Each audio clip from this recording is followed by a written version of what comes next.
की हमारी आदत बन गई है, मुश्किलें ही अब हमारी इबादत बन गई है। मुश्किलों से हर रोज मुकाबला करते हैं क्योंकि मुश्किलें ही अब हमारी ताकत बन गई है।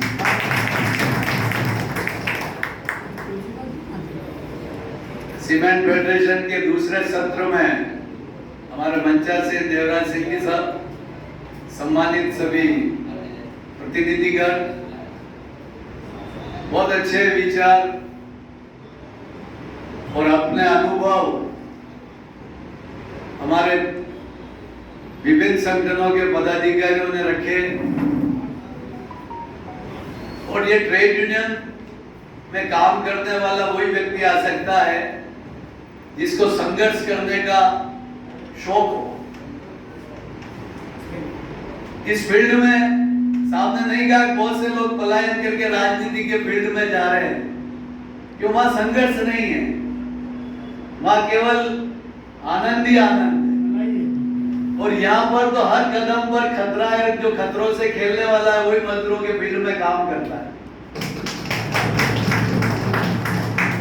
हमारे बी चौधरी साहब, जिनका आपने जिक्र किया, राजस्थान के बहुत बड़े नेता थे और मैं उस समय में 17-18 साल की उम्र में था, ट्रेड यूनियन में आया था। तो वो एक बात कहा करते थे, जिसका जिगर है वो ट्रेड यूनियन लीडर है, जिसके पास जिगर नहीं है वो ट्रेड यूनियन लीडर नहीं बन सकता। और यही बात हमने उनसे सीखी और इस फील्ड में गए और बहुत खतरों से खेले। आपको देवराज सिंह जी और रेड्डी साहब तो कई बार मेरे पे प्राणघातक 3-3 बार हमले हुए, तो हॉस्पिटल में पड़ा था मृत्यु शैया पर। और रेड्डी साहब खुद आए हैदराबाद से प्लेन से और अस्पताल में मैं बेहोश था। उन्होंने मेरे सर पे हाथ घुमाया और मेरी आंखें खुली। ये चमत्कार है। राजस्थान के मुख्यमंत्री अशोक जी गहलोत मिलने आते थे।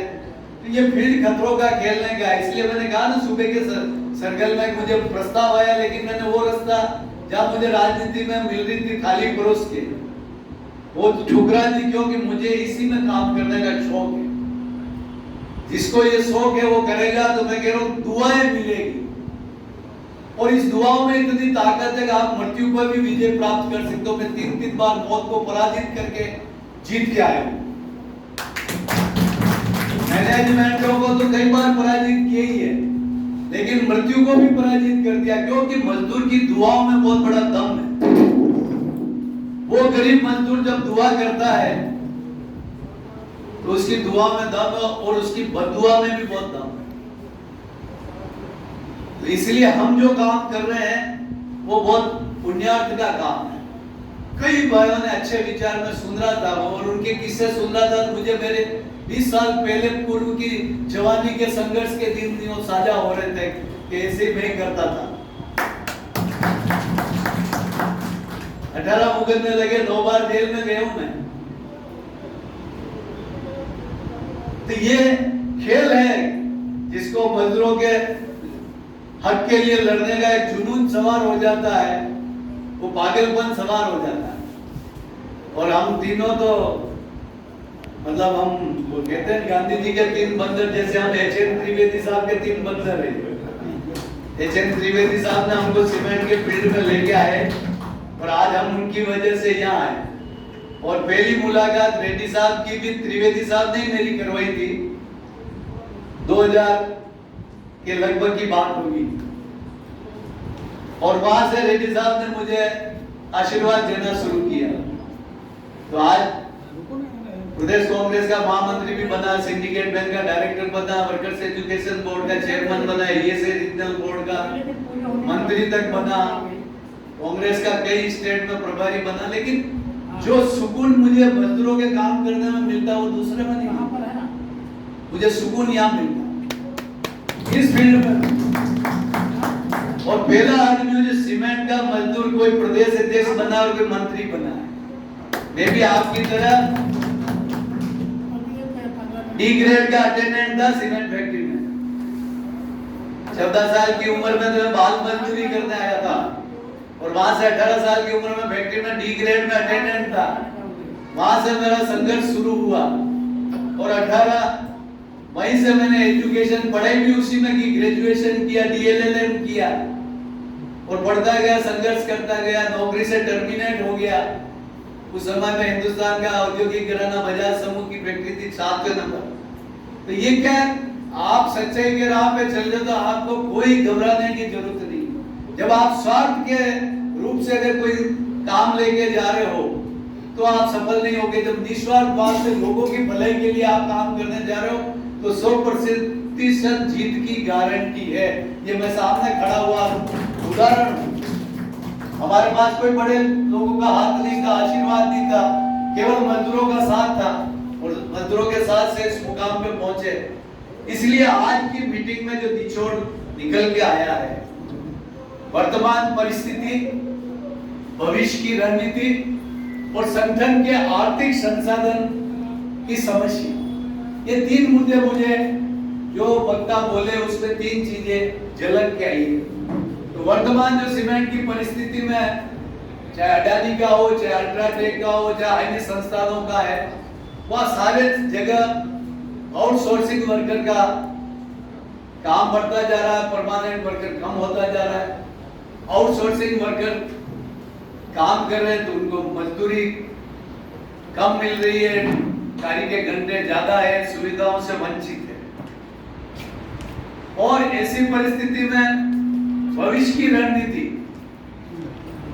रणनीति के लिए सीमेंट फेडरेशन, आज सुबह भी हमने देवराज सिंह जी से, रेड्डी साहब से चर्चा की थी और वो पहल मैंने की है कि मैं राजस्थान की धरती पे एक सेमिनार आयोजित करूंगा और जिसमें आने वाली परिस्थिति में कैसे हम आउटसोर्सिंग वाले ठेका श्रमिक भाइयों को संगठन में भागीदारी देते हुए और संगठन को मजबूत करें और उनके परिश्रम का उचित मूल्य उनको दिलवाएं। जो हम ट्रेड यूनियन में आए हैं तो हमारा फर्ज ये होता है कि हम परमानेंट वर्कर हैं, तो इसका मतलब ये नहीं आज हमारा छोटा भाई अगर उसकी थाली में रोटी नहीं है ना, हमारी थाली में 4 रोटी है, तो हमारा नैतिक दायित्व होता है कि हम 2 रोटी उसको खिलाएं। और वो पहल मैंने की, मेरे उद्योग से की है कि परमानेंट मजदूर का मैंने समझौता 7,500 रुपया करवाया। जैसे 57,500 रुपए का बढ़ोतरी हुई ना आपकी, वो मैंने वहां पर 7,500 करवाई है मेरा वहां। और एक इंस्टॉलमेंट में, 2 में नहीं, एक ही बार में 2 किस्तों नहीं बढ़वाया। और मजदूर ठेकेदार का मजदूर को मैंने 9,000 रुपए बढ़वाया, 1,500 और ज्यादा किया, क्योंकि मेरा छोटा भाई कमजोर है, उसको ताकतवर करना पड़ेगा। तो ये पहल मैंने की। और दूसरी पहल अभी जो पूरे भारत में मेरे हिसाब से पहला संगठन होगा कि जिसमें हमने अध्यक्ष और उपाध्यक्ष के पद परमानेंट वर्कर के पास रखते हुए जनरल सेक्रेटरी और ट्रेजरर का ठेका मजदूर को दे दिया। उससे हमारे संगठन को मजबूती मिली, क्यों परमानेंट वर्कर 180 रह गए और ठेकेदार के मजदूर 800 है। तो मुझे मालूम है कि यूनियन तो आने वाले समय में ये ताकत चलाएगी, हमसे चलने वाली नहीं 180 से। तो हमने उनको संगठन में भागीदारी दे दी, तो उस भागीदारी देने से हमारा संगठन मजबूत हो गया। तो आने वाले समय में हम ये रणनीति बनाई, तब जाकर हमने ये एग्रीमेंट दोनों किए, परमानेंट मजदूर को भी फायदा मिला और ठेकेदार के मजदूर को भी फायदा मिला। ये रणनीति हम नहीं करते, ऐसी रणनीति आप लोगों को भी करनी चाहिए। और इसीलिए मैंने कहा कि राजस्थान में हम एक राष्ट्रीय सेमिनार बुलाएंगे जिसमें हम सारे ये विषय जो आज इस चर्चा में आए हैं, उन विषय पे चर्चा में हम वहां बैठकर इस दौरान देवराज सिंह जी, हम रेड्डी साहब आप लोगों से मार्गदर्शन लेते हो कि उसका क्या क्या समाधान है। हर समस्या का समाधान है, कोई अडानी से घबराने की जरूरत नहीं है, कोई अल्टरनेटिव के मैनेजमेंट से भी घबराने की जरूरत नहीं। अगर इनको देश में उद्योग चलाना है तो मजदूर से ही काम करवाना है, और मजदूर से काम करवाना है तो परमानेंट और ठेकेदार के मजदूर जब हम दोनों एक हो जाएंगे तो हमारा हक कोई नहीं छीन सकता, हमारा हक कोई नहीं छीन सकता। और ये हमने एक्सपेरिमेंट सफल किया, मैं इस फैक्ट्री में ही नहीं है, मैं राजस्थान की 22 सीमेंट फैक्ट्रियों का काम देखता हूँ, 22, जिसमें 2 व्हाइट सीमेंट प्लांट भी है। तो हमने ठेका मजदूरों को ये बैठे तुलसीदास जी सनाज बैठे जेके सीमेंट निम्बाड़ा में, वहां पर हमने 140 आदमी कॉन्ट्रैक्टर को परमानेंट में यूनियन का बनवा कर उनको कंपनी में करवाया। ऐसा नहीं हो सकता, सब हो सकता है। और आप तो देवराज सिंह जी का जो मुख्य और आप और हमारे आर्थिक संसाधन तीसरा सब्जेक्ट आया है, उस तीसरे सब्जेक्ट पे संगठन को चलाने के लिए हमारे नेताओं के पास इतनी ताकत होनी चाहिए कि आपके कोई समस्या हो तो फ्लाइट से टिकट से चंद्रपुर दौड़ के आ जाए, वो राजस्थान आ जाए, वो केरल चला जाए, वो महाराष्ट्र चला जाए। ऐसा ताकत आपको उनको खजाने में डालोगे तो आपका नेता आपके 24 घंटे में आपके बीच में आके खड़ा रहेगा। जब आपके पास आर्थिक संसाधन ही नहीं होंगे और अपन फोन पे गिड़गिड़ाएंगे कि देवराज सिंह जी हमारी क्या तकलीफ है, तो कहेंगे भैया ये ऐसा करो ऐसा करो। और जब अपने पास नेता के पास फाइनेंशियली पावर होगा तो वो कहेंगे रुकिए मैं आ रहा हूँ, कल आता हूँ, मैं कलेक्टर से मिलूंगा, जेएलसी से मिलूंगा, एलसी से मिलूंगा। वो ताकत आपको देनी पड़ेगी। तो फाइनेंस का भी आपने को आर्थिक सहायता करनी पड़ेगी। मुझे मालूम है कि जो नौजवान साथी काफी लोग नए आए जो इस मीटिंग में मुझे नए चेहरे दिखाई दे रहे। हम तो वैसे काफी 1985 से फेडरेशन के साथ जुड़े हुए हैं, लेकिन जो नए चेहरे आए हैं वो अपने संस्थान में परमानेंट वर्कर और ठेकेदार की अगर यूनियन है तो दोनों में तालमेल बना के चले, दोनों अगर इंटेक से ही एफिलिएटेड है तो दोनों आपस में इतने कोऑर्डिनेशन करके चले कि आने वाले समय में आपका संगठन तभी बच पाएगा कि आप मजदूरों को भी तभी बचा पाओगे कि आप दोनों के बीच में समन्वय और एकता हो। और मुझे विश्वास है कि ये राष्ट्रीय हमारी आज जो अधिवेशन की जो दूसरे सत्र का जो ये अपना विचार आदान प्रदान करने का जो दौर चला है, ये महत्वपूर्ण साबित होगा। आप सभी को मैं पुनः आभार व्यक्त करता हूँ। आप दूर दूर से भारत के कोने कोने से आए और रेड्डी साहब को आपने सर्वसम्मति से राष्ट्रीय अध्यक्ष चुना और देवराज सिंह जी के आग्रह को आपने हमने सबने स्वीकार करके जो ये सफलता जो समय अधिवेशन की सफलता हुई उसके लिए मैं धन्यवाद देता हूँ देवराज सिंह जी को। तुलसीदास जी ने तो खाता बही बताई, उस खाता बही में थोड़ी कमी है, उस खाता बही को पूरी थोड़ा सा बैलेंसिंग मजबूत हो जाए तो अपनी ताकत बढ़ जाएगी। क्योंकि ये दोनों फाइनेंशियल पावर और ऑर्गेनाइजेशन पावर ये दोनों की आवश्यकता है। ये जब दोनों होते हैं ना तब आगे बात बनती है। मैंने उदयपुर में, आप लोग तो राष्ट्रीय कार्य समिति में नहीं थे, मैंने इंटर का पूरे भारत की राष्ट्रीय कार्य समिति की थी, सिंह साहब आए थे उसमें, इंडिया लेवल की पूरे भारत के तमाम नेता आए थे, अशोक जी गहलोत हमारे सारे नेता थे। और ऐसा ऐतिहासिक जो आज भी भारत की इंटर की वर्किंग कमेटी कहती है कि ऐसी मीटिंग हमने हमारी लाइफ में नहीं देखी, इतनी सुविधा इतनी व्यवस्था। दूसरे दिन हमने बहुत बड़ा एक प्रोग्राम रखा जिसमें रेड्डी साहब को चांदी का मुकुट पहराकर उनका सम्मान किया गहलोत साहब के हाथों से। तो ऐसे कई काम किए। जब मैं रिटायरमेंट हुआ तो मेरे रिटायरमेंट में कोरोना काल था 21 में। सिंह साहब, रेड्डी साहब कोरोना काल में हैदराबाद से उदयपुर आए। अब आप सोचिए उनका कितना प्रेम है। मेरे हर दुख सुख में वो आए, मेरे बच्चों की शादी में आए, मेरे पोतों की मुंडन संस्कार में आए, मेरे रिटायरमेंट में आए, उन्होंने मुझे तैयार किया यहाँ तक लेके आए। तो वो आए, लेकिन उस कोरोना काल में फैमिली मेंबर ने उनको मना कर दिया, उनकी वाइफ ने, उनके बेटे ने, फिर भी कहा नहीं मैं जाऊंगा उस बच्चे के। और वो आए और आप देखिए कि वहां पर 21 लाख की मजदूरों ने मुझे गाड़ी बेड की क्रेटा जो ऊपर से खुलने वाली और मुझे भी चांदी का मुकुट पहनाया और वहां फैक्ट्री से लगाकर उदयपुर तक जुलूस में मुझे छोड़ने आए। ये क्या दुआएं नहीं थी क्या? मजदूरों के हमने काम किया उसी की तो दुआ है। और जब सुकून क्यों मिलेगा? अब मुझे राजनीति में टिकट नहीं मिलता, मेरे पास कुछ भी होता, मुझे कोई अफसोस ही नहीं होता।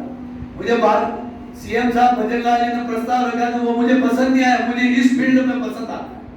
क्या उन मजदूरों ने मुझे शोहरत दी, मुझे धूल से फूल बनाया, मुझे फर्श से अर्श पे पहुंचाया, उनके बीच में रहना, उनके बीच में जीना और उनके बीच में ही मरना पसंद करूंगा। तो इसलिए हम उन एचएन त्रिवेदी साहब को बहुत बहुत नमन करते हैं जिन्होंने मैं सीमेंट के मजदूर का कार्यकर्ता से लेकर यहाँ तक पहुंचने में, और रेड्डी साहब ने जो मुझे यहाँ तक पहुंचने का जो वो आशीर्वाद दिया, देवराज सिंह जी बड़े भाई ने मुझे हाथ पकड़ के चलना सिखाया, तुलसीदास जी ने मुझे कदम कदम पर गिरते हुए संभाला। मैं यहाँ पर पहुंचने में इतनी आसानी नहीं थी। बहुत से लोगों ने हमारे खिलाफ षड्यंत्र रचे, गिराने की कोशिश की, मारने की साजिशें की, लेकिन ऐसे सच्चे भाइयों का मेरा साथ था और मजदूरों की दुआएं थी। जो सुरक्षा चक्र बना हुआ था, उस सुरक्षा चक्र में कोई भी मुझे मार नहीं पाया, कोई मुझे गिरा नहीं पाया। इसलिए आप जो काम करते हो, सबसे पहला आपका परिवार है, वो मजदूर परिवार है। मैं 3-3 महीने जेल में गैर मयाद में इसलिए पड़ा रहता था कि मेरी जमानत देने वाला नहीं था। और जब मैं शोहरत के शिखर में पहुंचा तो सबसे पहले जो लोग आए ना, वो अवसरवादी लोग आ गए थे। तो मैंने उनको कहा भाई दूर हटो। जब मैं बुरे दौर में था तब आप मेरे पास नहीं थे, मेरे साथ मेरा मजदूर भाई था। तो पहला अधिकार इन मजदूर भाइयों के लिए है, मैं इनके लिए काम करूंगा और इनके लिए ही मैं समर्पित रहूंगा। उस समय संकट में इन्होंने साथ दिया मेरा, तो मैं इनके लिए जीवन समर्पित कर चुका हूं। तो आप भी अपने मजदूरों को परिवार समझ के उनके लिए जीवन समर्पित कीजिए और फिर उसको देखिए, उनका जो आशीर्वाद मिलेगी, दुआएं मिलेगी। एक साधारण जगदीश श्रीमाली बाल मजदूर को मंत्री तक बना सकती मजदूर की दुआ, और 3 बार मौत के मुंह से बचा सकती है, और 3 बार विदेश में गए हो मैं भारत सरकार की तरफ से। जापान गए जब युवा विश्व श्रम सम्मेलन में अटल बिहारी जी प्रधानमंत्री थे, साहिब सिंह वर्मा जी श्रम मंत्री थे, और मोदी जी की सरकार में बंडारू दत्तात्रेय श्रम मंत्री थे। नोबेल पुरस्कार विजेता कैलाश सत्यार्थी के साथ जेनेवा 19 दिन आईएलओ के कन्वेंशन में भाग लिया। ये सारा सौभाग्य मुझे किसने दिया? ये मजदूर और रेड्डी साहब ने। आप ईमानदारी से काम कीजिए, ईमानदारी से काम करने वाले के ऊपर भगवान की 2 नजरें हैं। वो पीछे की लाइन में बैठे हुए को भी आगे लाके मंच पर पहुंचा देगा, और जो ईमानदारी से काम नहीं करेगा वो हमेशा पीछे ही बैठा रहेगा, आगे नहीं आ सकता। आप सबने मेरी बात को सुना, उसके लिए बहुत बहुत धन्यवाद। ये 2 पंक्तियों से अपनी वाणी को विराम दूंगा कि हालात के कदमों से कभी सिकंदर नहीं झुकता, हालात के कदमों से कभी सिकंदर नहीं झुकता, और टूटा हुआ सितारा कभी जमीन पे नहीं गिरता। उठती है लहरें समंदर में कहीं ऊंची, पर समंदर कभी तूफान से नहीं डरता, समंदर कभी तूफान से नहीं डरता। जय हिंद, जय भारत, जय हिंद, जय मजदूर।